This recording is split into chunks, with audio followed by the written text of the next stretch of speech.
चलिए, तो आज का टॉपिक क्या है? दो चरों वाले रैखिक समीकरण। तो लीनियर इक्वेशन जो होती है टू वेरिएबल्स में, वेरिएबल और चर। जैसे हम लोग बात करें वेरिएबल की, वेरिएबल को हिंदी में क्या कहते हैं? चर। इसका मतलब क्या होता है? वेरिएबल ये वे राशियां होती हैं जिनका अपना कोई निश्चित मान नहीं होता। समय के साथ, स्थान के साथ या परिस्थितियों के अनुसार इनके मान बदलते रहते हैं, परिवर्तित हो जाते हैं। जैसे मान लीजिए अगर मैं वेरिएबल लेकर के चलूं, मेरे पास वेरिएबल है x या y है, a है, b है, तो सो ऑन। जनरली हम लोग वेरिएबल मैथ सॉल्व करते हैं तो 10th के सिलेबस में वेरिएबल को x, y, z आदि से ही डिटरमाइन किया जाता है। देखिए एक्स वाई वेरिएबल होगा, ए भी हो सकता है, लेकिन हम लोग बेसिकली बात करेंगे वो किसमें करेंगे? वेरिएबल एक्स और वाई। यहाँ एक्स की वैल्यू कहीं एक हो सकती है और किसी दूसरी परिस्थिति में एक्स का मान 5 भी हो सकता है। इसी प्रकार से वाई का कहीं मान 2 हो सकता है तो कहीं √3 भी हो सकता है। यानी एक्स और वाई के मान हमेशा परिस्थिति के अनुसार, समय के अनुसार तथा स्थान के अनुसार बदल सकते हैं। जिन भौतिक राशियों के मान निश्चित नहीं होते उन्हें हम क्या कहते हैं? चर राशियां कहते हैं। बात आती है रैखिक समीकरण की। तो वेरिएबल आपको समझ में आया? वेरिएबल में भौतिक राशियां होती हैं जिनके मान समय, स्थान या स्थिति के अनुसार परिवर्तित होते रहते हैं। ठीक, इसके साथ आता है कांस्टेंट। कांस्टेंट का मतलब होता है अचर।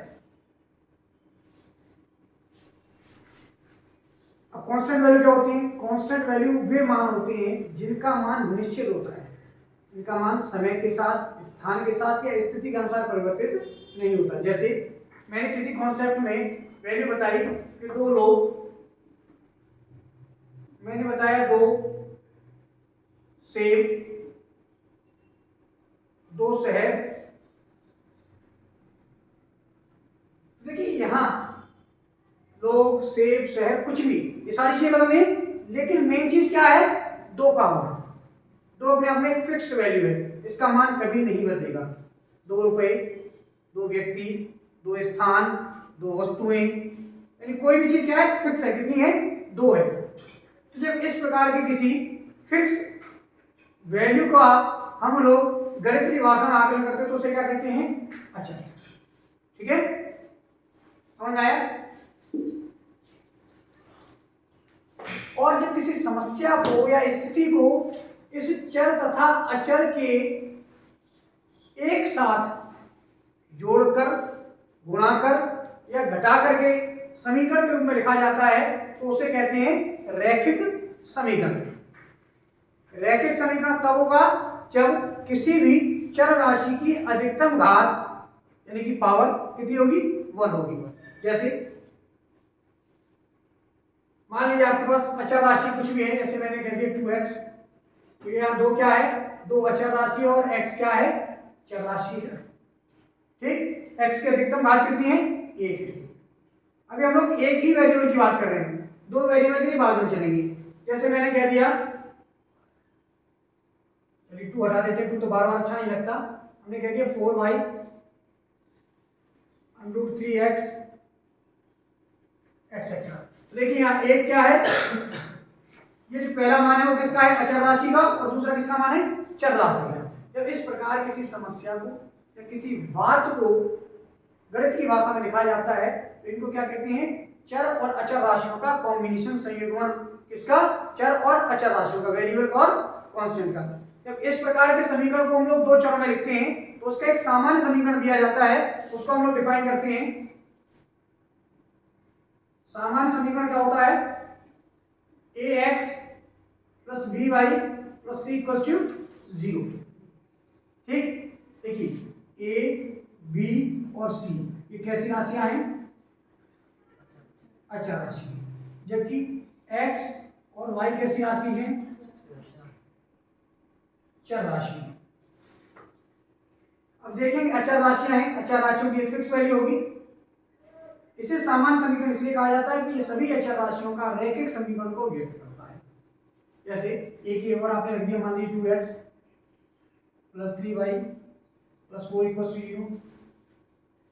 ठीक, मैंने लिख दिया √2x प्लस के 5y प्लस के 9 equal to 0 minus 3x minus के 4y प्लस 6 बराबर 0।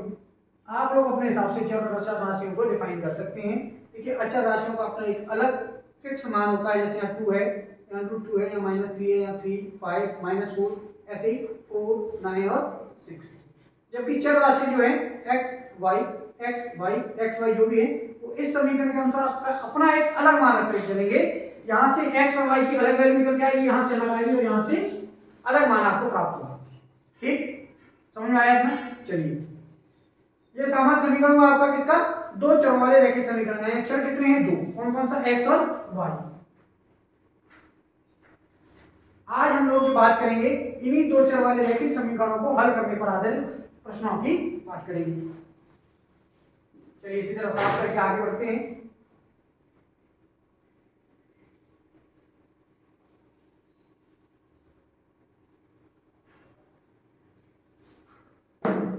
अब देखिए हमारे पास सामान्य समीकरण निकल करके आया, क्या था? ax plus by plus c बराबर 0। जहां x और y आपकी कैसी चर राशि है, वेरिएबल है, जबकि a b और c क्या है? कांस्टेंट है, अचर राशि। अब किसी भी राशि को अगर हमें सॉल्व करना है तो उसके लिए एक अन्य मान की आवश्यकता होगी।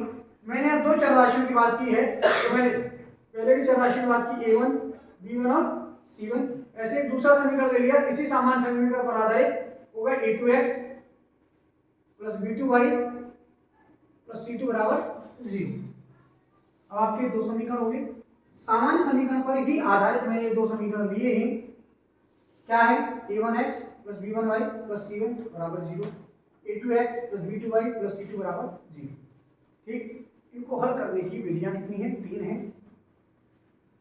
तो सबसे पहले तो बात करेंगे इन तीनों राशियों के गुणांकों के आधार पर इनका वर्गीकरण कैसे किया जाता है, classification on the basis of their coefficient of variable. जैसे अगर a1 अपॉन a2, देखिए a1 upon a2 is not equal to, बराबर नहीं है किसके? b1 upon b2।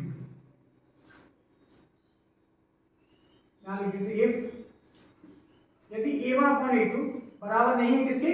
b1 upon b2 के, तब ये जो समीकरण है ये क्या कहलाते हैं?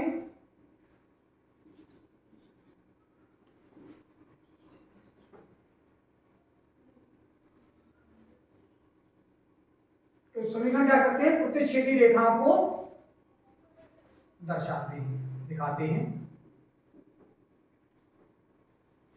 ठीक, अगर आपके पास कंडीशन क्या है कि a1 अपॉन a2 यानी x के गुणांक का अगर हम अनुपात निकालें दोनों समीकरणों से और वो y के गुणांकों के अनुपात के बराबर नहीं होता, तब हम ये कह सकते हैं कि जो दोनों रेखाएं तो कैसी हैं हमारे पास? प्रतिच्छेदी रेखाएं हैं। अच्छा, ये पहली कंडीशन हो गई। दूसरी कंडीशन की बात करें, यदि a1 अपॉन a2 तो बराबर हो b1 बटे b2 के, लेकिन ये दोनों या इनमें से कोई भी c1 बटे c2 के बराबर ना हो। If a1 upon a2 is equal to b1 upon b2 but not equal to c1 upon c2, तब ये कहेंगे, तब रेखाएं कैसी होती हैं?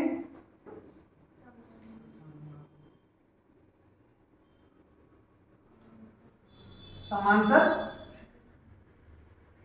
होती है। ठीक, इसी प्रकार से एक कंडीशन और आती है कि यदि a1 अपॉन a2 बराबर हो b1 बटे b2 के और ये साथ में किसके बराबर हो?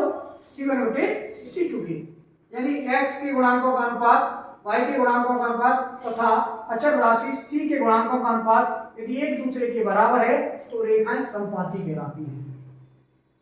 अब रेखाएं कैसी कहलाएंगी?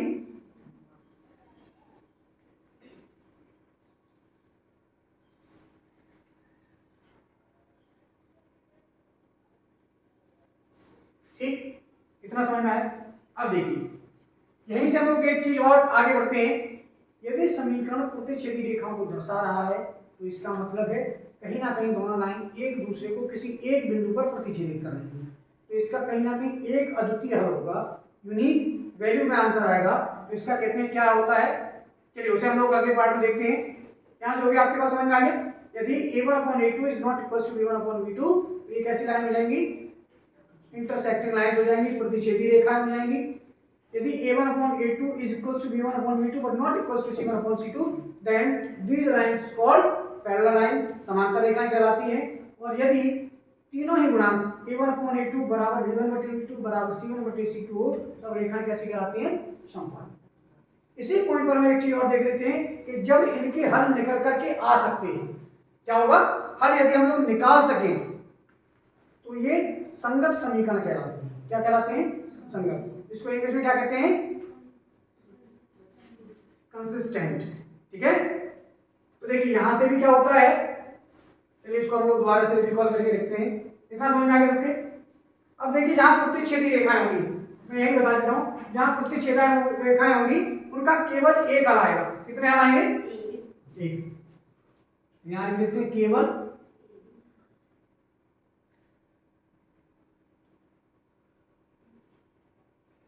एक हल होता है।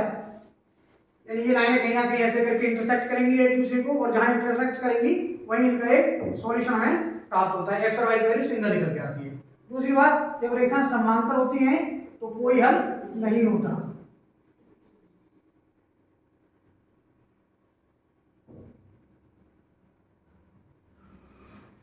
अब देखिए रेखा पैरेलल है, मान लीजिए ये लाइन और ये लाइन और पैरेलल, जैसे हम लोग अगर बोर्ड पर देखें, जैसे ये दोनों लाइन पैरेलल है और ये कहीं भी एक दूसरे को इंटरसेक्ट नहीं करती, तो इनका कोई सॉल्यूशन निकलेगा ही नहीं। ठीक।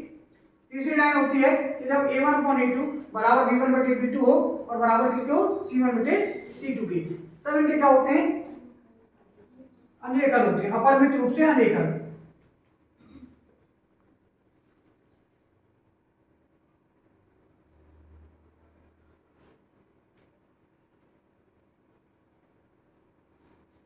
ठीक। देखिए जब रेखाएं प्रतिच्छेदी थी तो हल कितने थे, केवल एक हल आएगा निकल करके। जब रेखाएं समांतर होंगी तो कोई हल नहीं होगा। ठीक। लेकिन जब रेखाएं संपाती हो जाती हैं तो अपरिमित रूप से अनेक हल निकल करके इनके आते हैं। अब देखिए यदि हल निकल रहा है तो इसे क्या कहेंगे, संगत। ये क्या कहलाएंगे, संगत समीकरण। इसको इंग्लिश में कहते हैं कंसिस्टेंट, कंसिस्टेंट इक्वेशन। ठीक है, इसका कोई हल नहीं है, इसीलिए से क्या कहेंगे, असंगत, यानी कि इनकंसिस्टेंट। बहुत बढ़िया, CNT। लेकिन यदि इसके बहुत सारे हल हैं लेकिन हल तो हैं, तो इसे क्या कहेंगे, संगत, यानी कि कंसिस्टेंट। ठीक। चलिए तो ये आपको समझ में आया तीनों समीकरण। अभी हमने जो देखा था वो था दो चर वाले रैखिक समीकरणों के कितने प्रकार होते हैं। हमने 3 प्रकार पढ़े। पहला कौन सा था,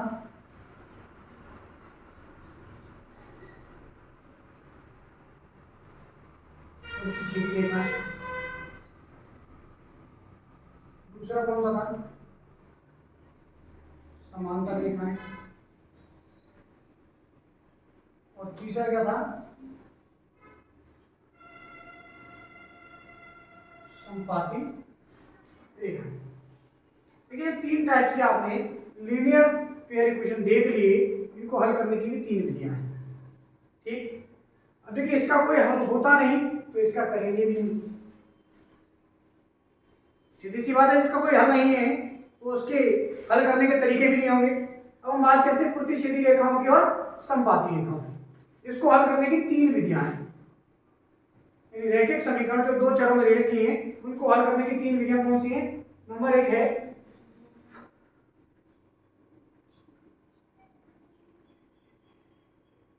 प्रतिस्थापन, जिसको कहते हैं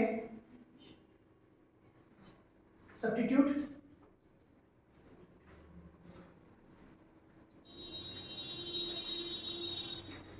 दूसरा आता है विलोपन।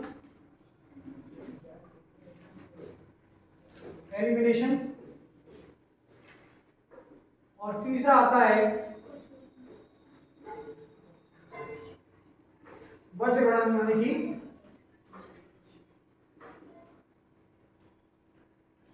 Cross multiplication.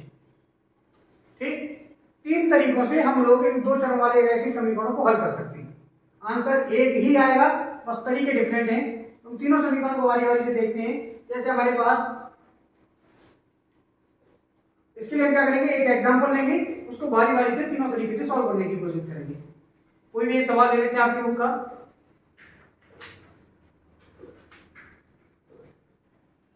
जैसे मेरे पास एक सवाल है, पहला इक्वेशन है किसी बुक में, 2x minus y plus 4 equals to 0, और ये है x plus y minus 1 equals to 0। एक सवाल है। तो देखिए, पहला तरीका मेरा होगा प्रतिस्थापन का, दूसरा किससे हम लोग सॉल्व करेंगे इसको, विलोपन से, और तीसरा तरीका हम लोग निकालेंगे किससे, वज्रगुणन से। ठीक है,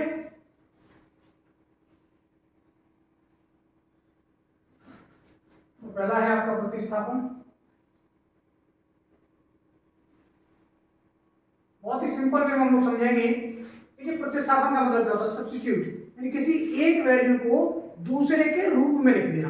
ठीक है, किसी एक वैल्यू को दूसरे के रूप में लिख देना। यहाँ समीकरण है, तो यानी हम किसी एक वेरिएबल को लेंगे, उसे दूसरे वेरिएबल के पदों में लिख करके समीकरण हल करेंगे। इसके मैं दो लाइन बना देता हूँ यहाँ। देखिए, मैं एक ही बोर्ड का इसलिए प्रयोग कर रहा हूँ क्योंकि यहाँ आपके पास तीनों तरीके एक साथ हो जाए। एक ही क्वेश्चन को हम लोग तीन तरीके से सॉल्व करेंगे। जैसे इसको मैंने इक्वेशन नंबर फर्स्ट डाल रखा है और इसको 2 डाल रखा है। देखिए, कोई भी एक वैल्यू ले लें, मैं लिखता हूँ समीकरण नंबर 2 से x। देखिए, ये पूरी वैल्यू है, इसको हम कहाँ ले जाएंगे, इक्वल के राइट साइड में। तो x बराबर क्या हो जाएगा, 1 माइनस के y। इसको मैंने डाल दिया, समीकरण नंबर कितना हो गया, 3, इक्वेशन नंबर 3। अब देखिए, x की वैल्यू मैंने समीकरण नंबर 2 से निकाली है, तो इसका मान हम लोग कहाँ रखेंगे, समीकरण नंबर 1 में रखेंगे। समीकरण 3 का मान इसमें रखने पर समीकरण 1 में रखने का। आपको ये याद रखना होगा कि जिस समीकरण से आपने एक वैल्यू का या एक वेरिएबल का मान दूसरे वेरिएबल के पदों में निकाला है, उस समीकरण में उसका मान वापस नहीं रखना, उसका मान दूसरे समीकरण में रखना है। तो देखिए, इस समीकरण में एक बार लिख लेता हूँ, 2x माइनस वाई प्लस 4 बराबर 0। यहाँ x की वैल्यू 1 माइनस वाई है, तो 2x के पर क्या रखेंगे, 1 माइनस के y माइनस वाई प्लस 4 बराबर 0। 2 का मल्टीप्लाई करेंगे, 2 माइनस के 2y माइनस वाई प्लस 4 बराबर 0। देखिए, 2y और y दोनों माइनस के हैं, तो कितना हो जाएगा, माइनस के 3y। 2 और 4 कितना हो जाएगा, 6 इक्वल टू 0। यहाँ से वापस देखें तो हो जाएगा माइनस के 3y बराबर माइनस 6, माइनस से माइनस गया, 3 2 जा 6, तो y बराबर कितना आ गया, 2। ठीक, अब y की वैल्यू को हम लोग कहाँ मैनिपुलेट करेंगे, इक्वेशन नंबर 3 में। तब समीकरण 3 से x बराबर क्या हो जाएगा, 1 माइनस के y यानी कि 1 माइनस के 2, तो x बराबर आ जाएगा माइनस के y। आप चाहो तो इनकी वैल्यू को इन इक्वेशन में रख करके देख लें। अगर आपके पास ये इक्वेशन 0 मिल जाए तो सही है, नहीं मिलेगा तो आपको वापस से चेक करना पड़ेगा कहीं कोई गलती तो नहीं है। जैसे देखें, y की वैल्यू 2, x की वैल्यू -1, तो -1 रखा तो -2 और -2 -4, -4 और +4 जोड़ेंगे तो क्या हो जाएगा, 0। सही है। आगे देखते हैं, -1 और ये क्या है, +2, +1 बचा, लेकिन साथ में -1 भी है, तो दोनों इक्वल होकर के क्या हो जाएगा, 0। तो हमारा जो आंसर निकला वो बिल्कुल सही है। तो यहाँ से आप लोग अपने आंसर को क्रॉस वेरीफाई कर सकते हैं कि हमने जो आंसर फाइंड आउट किया है वो सही है या गलत है। दूसरा देखते हैं विलोपन। विलोपन का मतलब क्या है, एलिमिनेट करना। किसी वेरिएबल के मान को दोनों समीकरणों से आपने क्या कर दिया, गायब कर दिया, हटा दिया, काट दिया, जो भी आप कहना चाहो उसको कहते हैं विलोपन। जैसे मेरे पास समीकरण है 2x माइनस वाई प्लस 4 बराबर 0, और यहाँ है x प्लस वाई -1 बराबर 0। अगर आप यहाँ से देखें तो दोनों समीकरणों में y के गुणांक एक बराबर है। ऊपर वाले समीकरण में y का गुणांक -1 है और नीचे वाले समीकरण में y का गुणांक +1 है। बराबर भी है लेकिन विपरीत है, तो जोड़ने पर दोनों ही समीकरणों से y के मान कट जाएंगे। देखिए ये कट गया, 2x और x कितना होता है 3x, 4 में से बन गया तो प्लस के 3 इक्वल्स टू 0। इस 3 को हम लोग बदल ले जाएंगे तो कितना हो जाएगा -3, तो x इक्वल्स टू -के। ये आपका इक्वेशन नंबर फर्स्ट है, ये आपका इक्वेशन नंबर सेकंड है। x मान किसी भी इक्वेशन रखते हैं, समीकरण 2 से देखते हैं तो ये हो जाएगा x + y -1 बराबर 0, तो ये हो गया -1 + y + -1 बराबर 0, यानी y -2 equals to 0। This implies that y equals to, देखिए यहाँ से भी आपने y बराबर कितना निकाला था 2 और x बराबर -1, यहाँ से x बराबर -1 और y बराबर 2। इक्वेशन सेम है, आंसर सेम आएगा, तरीका कुछ भी हो सकता है, ठीक। और सबसे ही ज्यादा सरल है वो आपका बीजगणित, जिसको आप लोग कहते हैं cross multiplication of linear variable, sorry linear equation में 2 वेरिएबल। देखिए जरा, इसको करने का तरीका भी बिल्कुल ऐसे ही सिंपल है।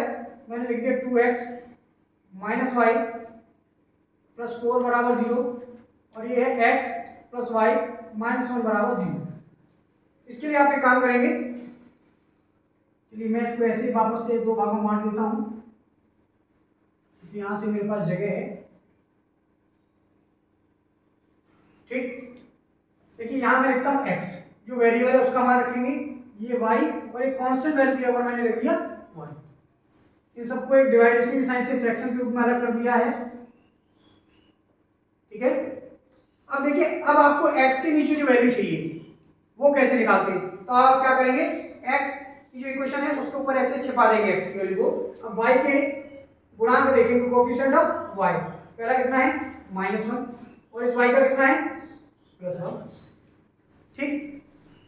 अब देखिए दूसरी वैल्यू राइट साइड में किसकी आ रही है 4 की, तो ये हो जाएगा 4 और ये हो जाएगा -1, ठीक है। ऐसे आप y के लिए गुणांक लिखेंगे तो 4 और -1 आ गया। आप चाहो तो इसे 2 बार लिख सकते हो, मेरे पास जगह की कमी है, इसलिए जब हम लोग अलग अलग सेपरेट इन सवालों को सॉल्व करेंगे तब इसको प्रॉपर तरीके से अलग अलग करके बताएंगे, ठीक। मैं इसको वापस नहीं लिख रहा हूं, +4 -1। अब देखिए आपने y को छिपाया है तो क्या वैल्यू आएगी 2 और 1। ऐसे जैसे आपने कांस्टेंट वैल्यू को छिपाया तो वैल्यू क्या बची 2 और 1 -1 1, 2 1 तो है -1 और 1। देखिए x आप ऐसे मल्टीप्लाई करेंगे, क्रॉस मल्टीप्लाई मेथड का पहले नाम है, तो देखेंगे -1 का -1 में मल्टीप्लाई किया कितना हो गया 1, बीच में माइनस का साइन आता है, ये फॉर्मूला है। दूसरा क्या हो जाएगा, इसका मल्टीप्लाई इसमें, तो 4 का 1 में किया 4 बन गया, इसको हटा दो, बराबर ऐसे ही y ले लिया हमने, y में क्या किया 1 का मल्टीप्लाई 4 में किया तो कितना हो गया 4, माइनस का साइन बीच में आया, 2 का मल्टीप्लाई -1 में किया कितना होता है -2, यहाँ हमने क्या लिख दिया -2। अच्छा इधर क्या आता है बराबर 1, इसका भी ऐसे सॉल्व करते हैं, ये कितना हो जाएगा 2 माइनस और ये हो जाता है आपका -1। यहां से देखें तो x अपॉन ये कितना हो जाता है -3 बराबर y, देखिए 4 और 2 कितना होता है 6, बराबर कितना हो जाता है 1/3। पहले आप इसको इसके बराबर करेंगे, दूसरे समीकरण में इसको इसके बराबर करेंगे। तो देखिए पहले मैंने लिखा x अपॉन -3 बराबर 1/3, 3 से 3 कट गया तो x इक्वल टू कितना आ गया -1। सेम आंसर है, हमने दोनों तरीकों से निकाला था। दूसरा देखें, यदि वैल्यू में हम लोग देखते हैं कि y अपॉन 6 इक्वल टू 1/3, 3 से कितनी बार कट गया 2 बार, और 2 का मल्टीप्लाई किसमें कर देंगे 1 में, तो y बराबर हो जाएगा 1 × 2 विच इज इक्वल टू, देखिए x बराबर -1 y बराबर 2, x बराबर -1 y बराबर 2, -1 एंड 2। आंसर सबके सेम है, तरीके तीनों ही डिफरेंट हैं, ठीक है। तो किसी भी दो चर वाले रैखिक समीकरणों को हल करने की ये निम्न 3 विधियां हैं। इसमें पहली है प्रतिस्थापन, विलोपन, बीजगणन, इसको इंग्लिश में कहते हैं सब्स्टिट्यूट, एलिमिनेशन और क्रॉस मल्टीप्लिकेशन मेथड। सब्स्टिट्यूट में क्या होता है, किसी एक वैल्यू को दूसरे में बदला जाता है। विलोपन में एक वैल्यू के कोएफिशिएंट को बराबर करके काट दिया जाता है, एलिमिनेट कर दिया जाता है, और तीसरी वैल्यू में क्रॉस मल्टीप्लाई करके वैल्यूज की फाइंडिंग की जाती है, ठीक है। चलिए